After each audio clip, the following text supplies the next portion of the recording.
Ao sair do barco, Jesus viu uma grande multidão. Encheu-se de compaixão por eles e curou os que estavam doentes. Ao entardecer, os discípulos aproximaram-se de Jesus e disseram: este lugar é deserto e a hora já está adiantada. Despede as multidões para que possam ir aos povoados comprar comida. Jesus, porém, lhes disse: eles não precisam ir embora. Dai-lhes vós mesmos de comer. Os discípulos responderam: só temos aqui 5 pães e 2 peixes. Jesus disse: trazei-os aqui. Jesus mandou que as multidões se sentassem na grama. Então pegou os 5 pães e os 2 peixes, ergueu os olhos para o céu e pronunciou a bênção. Em seguida partiu os pães e os deu aos seus discípulos. Os discípulos os distribuíram às multidões. Todos comeram e ficaram satisfeitos, e dos pedaços que sobraram, recolheram ainda 12 cestos cheios. E os que haviam comido eram mais ou menos 5.000 homens, sem contar mulheres e crianças. Palavra da salvação.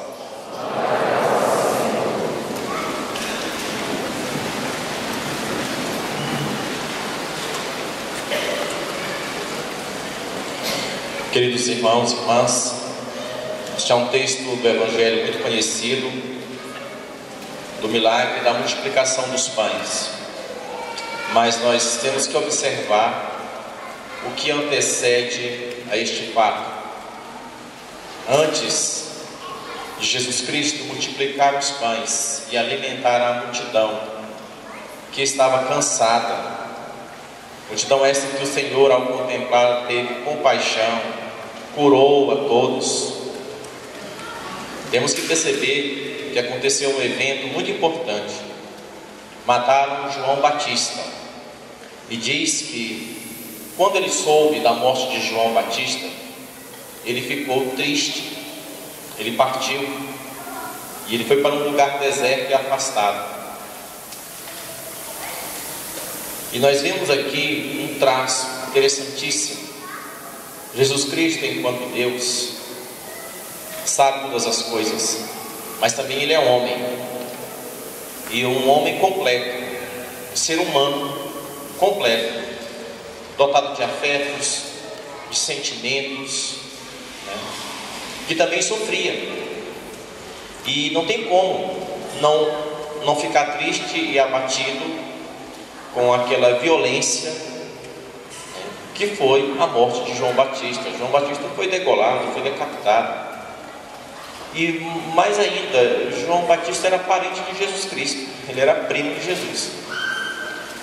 E também morreu no ministério da pregação da verdade, um profeta de Deus, um homem de Deus que morreu porque ele dizia a verdade. E Jesus Cristo era esse que via, que contemplava que aquele povo sem fé, aquele povo duro de coração, que o mal se alastra desta forma, mata até mesmo os homens que fazem o bem, que ajudam as pessoas. E Jesus Cristo vai rezar, quer ficar só. E aqui nos identifica como que umas dores da vida, um dos sofrimentos humanos. E não é somente esse, como por exemplo a perda de uma pessoa querida, mas nós mesmos hoje passamos por muitas tristezas também, às vezes alguns fracassos, às vezes algumas derrotas, algumas dores difíceis. Quando não é na nossa própria pessoa, é na vida de alguém que a gente ama, ou próximo a nós. E um outro evento, também que já citei aqui, é que aquela multidão, o segue Jesus, vai atrás de Jesus, né? Jesus então se afasta do povo e o povo vai atrás dele.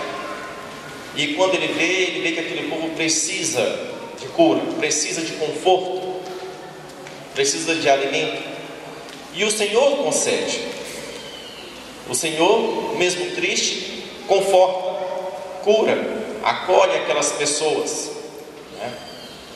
E conta aqui que ao entardecer, né, Ao entardecer, os discípulos, já vendo que aquelas pessoas com certeza já estavam ali há um bom tempo, já com fome, né? Eles pedem para que Jesus despeça aquela multidão, para que eles possam comer. Então imaginemos aí, irmãos e irmãs, que tem também um cansaço do povo, das pessoas, e esta caminhada até o Senhor, esta busca até Ele, né, mostra também esta realidade do nosso povo. Todas as pessoas da humanidade, né, dessa luta, das suas lutas pessoais, das suas dificuldades de sobrevivência, dos seus trabalhos.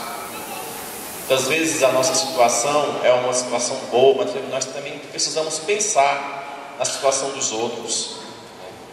Por exemplo, tem gente que tem muita dificuldade de conseguir o seu emprego e tenho certeza que esse emprego está em jogo o sustento de uma família, as necessidades dos menores, dos pequenos, saúde dos pais, saúde das pessoas mesmas, aquelas que estão trabalhando. E então, aqui, essa liturgia vem trazer o alimento, o sustento, o pão da vida. Jesus diz aos discípulos assim: dai-lhes vós mesmos de comer. E Ele também diz hoje a nós, dai-lhes vós mesmos de comer, porque as pessoas precisam ser um pouco revigoradas, sustentadas. E aquilo que nós pudermos fazer hoje, queridos irmãos e irmãs, para levantar as pessoas, para animar as pessoas, nós não podemos nos eximir da forma como nós pudermos. E precisamos entender que a fé proporciona este revigorar da vida. Vejam, vocês estão aqui na Santa Missa, buscando o seu encontro com Deus, a sua oração, pois promovam isso também a quem necessitar uma hora, quem precisar, em determinado momento. Diga: olha, vai rezar um pouco, vai à igreja, vive a sua fé, comunga, se confessa. E dizer coisas simples que às vezes a gente acha que não tem efeito, mas tem sim. Nós temos essa responsabilidade, dar ao outro, partilhar aquilo que temos, aquilo que é de bom, aquilo que nós descobrimos como importante para nós, aquilo que nos ajuda, temos que também dar ao outro. E também, irmãos e irmãs, não é só esta parte espiritual, não é só essa parte assim, menos concreta, mas também é a parte concreta. Temos que dar também esse segundo passo. Se for necessário, se houver a oportunidade, se for necessário dar pão a quem tem fome, é um dever cristão, um dever de caridade. Se for necessário a quem precisa de um remédio, a quem precisa, é claro que nós, pelo nosso humanismo, é claro que nós podemos reagir muito bem diante disso, mas nós temos que fazer isso com sentimentos cristãos também. Temos que olhar para as pessoas que sofrem como Jesus olhou para aquelas multidões. Nós temos que ter compaixão das pessoas, Esse mundo de hoje, ele vem roubando a experiência da espiritualidade das nossas vidas. Nós vamos começando a arranjar desculpas e vamos formando proteções, bloqueios, e pode ser que de muitas formas se institucionalize uma insensibilidade. Eu dizia hoje na homilia da manhã que logo quando eu virei padre, que eu era padre novo e comecei ajudando um outro padre numa igreja grande aqui em Brasília, e parece que o pessoal da cidade, não sei se os mendigos souberam o que eles fizeram. Eu sei que na hora da minha missa aparecia tanta gente me pedindo, e eu estava sendo enganado o tempo todo e o povo deixando. E aí o padre começou a me ensinar com a vontade, aquela vontade de querer ajudar e tudo mais. Aí o padre começou a me ensinar como eu deveria fazer, que não era daquele jeito e tudo mais. Mas ele precisou me ensinar mesmo, porque eu estava realmente sendo enganado. Mas o problema é que a gente, tentando se proteger um pouco, a gente acaba muitas vezes também se tornando um pouco insensível. Mas é claro que eu precisava aprender com uma pessoa experiente como se deve fazer, porque nós precisamos colocar a nossa inteligência para servir a Deus. O Senhor chama a amar a Deus de todo o coração, toda a nossa alma, com todo o nosso entendimento, ou seja, com toda a nossa inteligência e com toda a nossa vida. Então nós precisamos nos organizar. Claro que a igreja já é muito bem organizada nesse sentido, mas nós precisamos agir com prudência, agir com entendimento da realidade, buscar compreender muito bem a realidade, para termos assertividade na nossa boa ação. Nós não podemos simplesmente sair fazendo bem com aquela emoção, né? Com aquele ímpeto, com aquela emotividade, porque isso não é obra de fé. Não é obra de fé. Obra de fé é que, partindo das suas condições, das suas possibilidades, pratique o bem. Você não precisa praticar o bem igualzinho como o padre está fazendo, ou como um frade está fazendo, ou como um senhor, ou tal senhora, ou tal fulano da igreja está fazendo. Você precisa praticar o bem da forma como aquelas circunstâncias exigirem, daquela forma. E é interessante porque vão acontecer várias circunstâncias, diversas circunstâncias. Pode ser que aquilo que aconteceu na sua vida seja a sua oportunidade. Ajudar o amigo quando precisa. Não vamos achar que é só fulano, que a gente tem que selecionar, que é só tem o crédito da pessoa, tem tal coisa. Não, é a necessidade, é humana. Temos que ter este olhar cristão para as pessoas.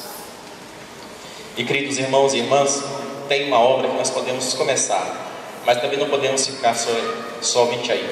Podemos começar a rezar por aqueles que sofrem, para começar. Tem gente que sofre muito mais do que nós. Todos nós temos as nossas dificuldades pessoais, mas tem gente que sofre. Tem gente que está vivendo angústias muito difíceis, e que na nossa oração possa ser uma oração que saia um pouco do nosso egoísmo, de nós mesmos, só pedindo por nós. Temos que pedir a verdade, mas também peçamos por aqueles que estão sofrendo tanto. Louvado seja nosso Senhor Jesus Cristo. Creio em Deus Pai Todo-Poderoso,